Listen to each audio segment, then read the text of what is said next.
As the 7th anniversary of the Rohingya crisis nears, Amnesty International has issued a stark warning about escalating violence against the Rohingya population in Myanmar's Rakhine state, drawing disturbing parallels to the mass atrocities of 2017. More details in this following report.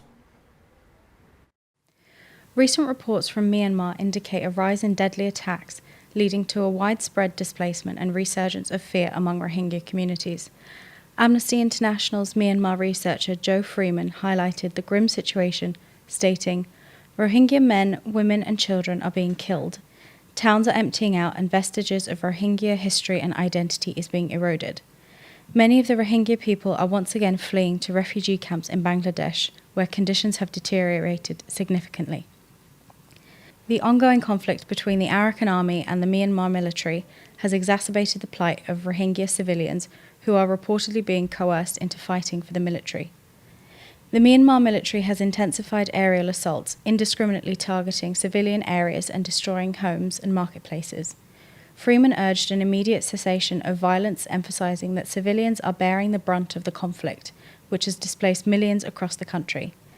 Meanwhile, the Arakan Army faces allegations of its own atrocities amidst its advances in Rakhine state. Freeman called for an increase of international pressure on the Arakan Army to adhere to humanitarian law and for a thorough investigation into the war crimes committed by all parties involved.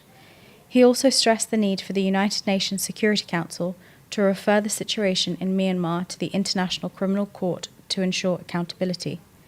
As Bangladesh continues to host nearly 1 million Rohingya refugees in dire conditions, the humanitarian crisis remains urgent, with calls for new interim governments to prioritise the rights and safety of the Rohingya population, which the interim government leader Muhammad Yunus has recently promised to address effectively.